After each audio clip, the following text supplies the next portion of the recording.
मशवरा देता हूं हुकूमत को और वजीर कानून को मशवरा देता हूं कि ना फिरौन की हुकूमत सारी जिंदगी रही, ना नमरूद रहा, ना जाज बिन यूसुफ रहा, ना यजीद रहा।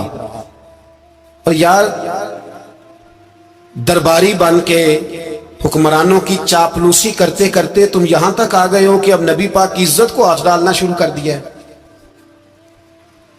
और आप यकीन करें सियासी जमातों का इतना बुरा हाल है कि इनके लीडर के बारे में कोई बात करे तो पागल हो जाते हैं ये एहतजाज कर करके। और उसने डायरेक्ट कह दिया कि खत्म नबूवत का मसला ही कोई नहीं, जो दीन की बुनियाद है, किसी को परवाह नहीं।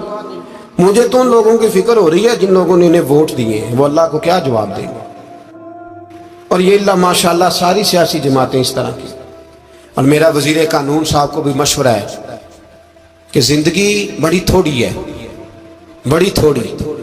अल्लाह सबको माफ करता है, अपने रसूल के गद्दारों को माफ नहीं करता। और यहां तुम्हारी गाड़ियों पे झंडे लगे हुए हैं, वहां भी तुम्हारे झंडे लगेंगे, पर इसलिए लगेंगे कि ये गद्दार है नामूसे रिसालत के। ये झंडे लगेंगे। शर्म करो और डर जाओ, बस कर दो।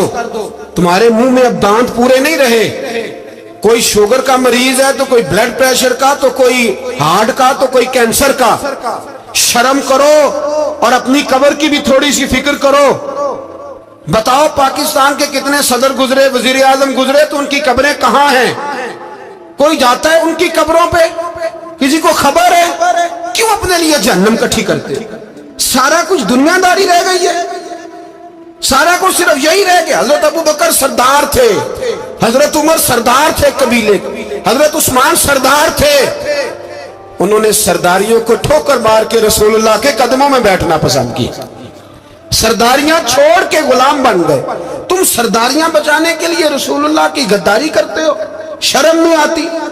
और काम शिकवा है मुझे इन लोगों से जो मौलवी तो कह देते हैं तू सियासत नकार, और किसी सियासतदान को मना नहीं करते कि जब तुझे सूरत फातिहा भी नहीं आती तो तुझे किसने इजाजत दी है इतनी बड़ी बात। और मैंने पिछले से पिछले जुम्मे भी कहा था, फिर कहता हूं और ऑन दी रिकॉर्ड कहता हूं, मरज़ई कल भी काफिर थे, आज भी काफिर और कयामत तक।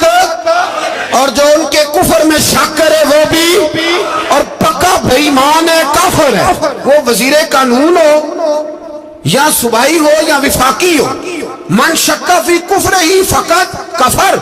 जो मरज़ई के कुफर में शक करे वो भी काफिर है। हमारे रसूल आखिरी रसूल है। हम किसी को ये इजाजत नहीं देंगे कि वो खत्म नबूवत में रखड़ा डालने की कोशिश करे। हम किसी को ये इजाजत है। और तुमने कौम को लूटा, लूटते रहो, अब ईमान पे डाके तो ना डालो। तुम्हें दौलत लूट के पेट नहीं भरा, अब ईमान लूटना शुरू कर लिया है। तुम्हारा फैक्ट्रियां लूटकर, कौमी खजाना लूटकर पेट नहीं भरा, बेईमानो अब दीन बेचकर अपनी हुकूमतें पक्की करोगे। और वो लोग भी तैयार हो जाएं जो इन बेईमानों को मुंतखब करते हैं, उनसे भी सवाल करेगा खत्म नबुव्वत का मौजू क़यामत के दिन कि तुम बताओ। इनको सपोर्ट करते थे जो रसूलुल्लाह सल्लल्लाहु अलैहि वसल्लम के बाद भी किसी नबी को नबी मानना दुरुस्त जानते थे।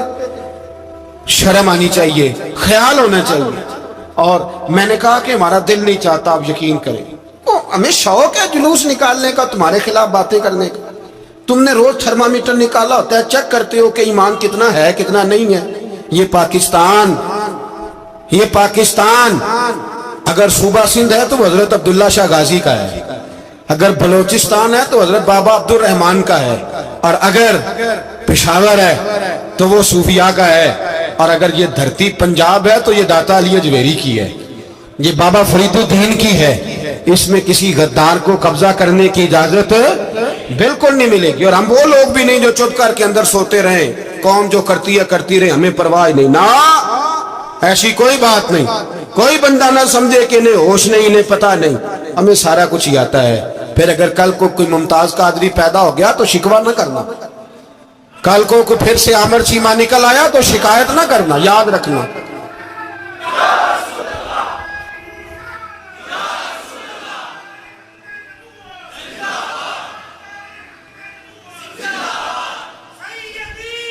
तो मेरे भाई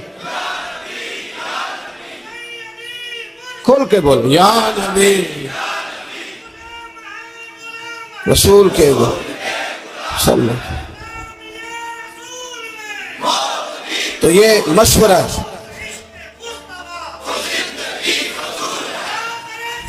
جزاک اللہ۔ تو یہ تمہیں مشورہ ہے،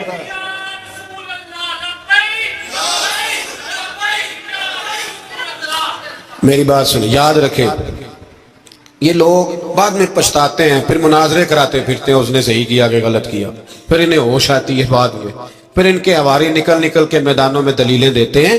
اس لیے ہمارا مشورہ ہے انہیں کہ یہ اپنی حد میں رہیں، اور جو کام تمہارے ذمہ، میں نے کہا نا تم نے بڑا لوٹا، یہ قوم روز تمہیں موقع دیتی ہے لوٹنے کا، یہ موقع دیتی ہے، تو تم نے دولت لوٹ کے پیٹ نہیں بھرے، اب ایمان لوٹنے کے چکر میں آ گئے ہو۔ یاد رکھو، مسلمان گناہگار ہیں، غدار نہیں ہے۔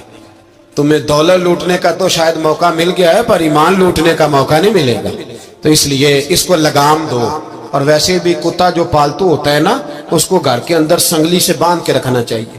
یہ تمہارے بوٹ چاٹتے ہیں، بھونکتے ہیں، تمہارے حق میں وزارتیں لیتے ہیں، ہم نے تو کوئی وزارت نہیں لی تم سے، اور نہ ہمیں شوق ہے، اس لیے کہ ممبری کیا کرنی ہے جس کو ممبر رسول عطا کر دیا جائے، اس نے کیا کرنی ہے یہ ممبریاں جس کو پکا ممبر رسول دے دیا جائے، تو اس لیے اس سے باہر آؤ۔ میں نے کہا بڑے بڑے نمرود، فرعون، قارون دفن ہے، تمہارا بھی نام تک نہیں ہوگا، بالکل نام نہیں ہوگا۔ اس لیے ہمارا مشورہ، اور آپ لوگ بھی آئیں نا یہ اگلے سال، تو ان کو کھڑا کر کے پوچھ لینا، اسلامی جمہوریہ پاکستان کا تم نے MPM نے بننا ہے، پہلا کلمہ ہی صحیح سنا دو، چلو خدا کا واسطہ یہی بتا دو کہ تمہیں نماز بھی ڈھب سے آتی ہے کہ نہیں، اور آپ کی موج ہے، آپ بٹھا لیتے ہیں سر پہ، کیا کریں، سمجھانے والے مفت گناہگار ہو گئے اور بہکانے والے سب تمہارے یار ہو گئے۔ اس لیے یہ چھیڑتے ہیں جان بوجھ کے، اور پھر جب کوئی ممتاز قادری علیہ رحمہ پیدا ہوتے ہیں، پھر انہیں دشواری ہوتی ہے، پھر ان کا جینا مشکل ہو جاتا ہے، یہ موقع دیتے ہیں، پتہ نہیں کس کے ایجنڈے پہ عمل کر رہے ہیں۔ میرا سوال یہ ہے، میں نے پچھلے جمعے پھر میرا سوال ہے کہ میں پوچھتا ہوں، اس آدمی کو ضرورت کیا ہے ختم نبوت پر بات کرنے کی، جب امت مسلمہ کے متفق کا فیصلہ ہے کہ مرزائی کافر، اسمبلی نے بل پاس کر دیا کہ مرزائی ان کو اقلیت قرار دے دیا، اور جب سے وہ اقلیت بنے، نہ ہم نے ان کی عبادت گاہ جلائی، نہ ہم نے ان کو قبروں سے نکالا، نہ ہم نے، بس ٹھیک ہے جیسے عیسائی رہتے ہیں، یہودی سے کس ملک میں رہتے ہیں وہ بھی رہے، اقلیت بن کرے، کوئی اعتراض، پر تم انہیں کھینچ کے کیوں قریب کرتے ہو؟ تمہارا کیا جرانہ ہے ان کے ساتھ؟ بتاؤ تو صحیح۔ ان لوگوں سے ان کو چاہیے اپنے منہ میں لگام ڈالیں، اور اگر نہیں ڈالیں گے پھر انشاءاللہ ڈالی جائے گی، اور بڑی تگڑی ڈلے گی، اور پھر ایسی ڈلے گی۔ سلمان تاثیر جب مرا تھا نا، تو 5-5 لاکھ روپیہ مولویوں کو آفر کی جنازہ پڑھاؤ، 5-5 لاکھ روپیہ چھوٹے چھوٹے مولویوں کو۔ اور داتا صاحب کی مسجد کے خطیب بھی صوبائی جو تھے، وہ خطیب تھے، ملازم تھے، انہوں نے کہا کہ ایمان نہیں بیچنا، نکالنا ہے نوکری سے تو نکال دو۔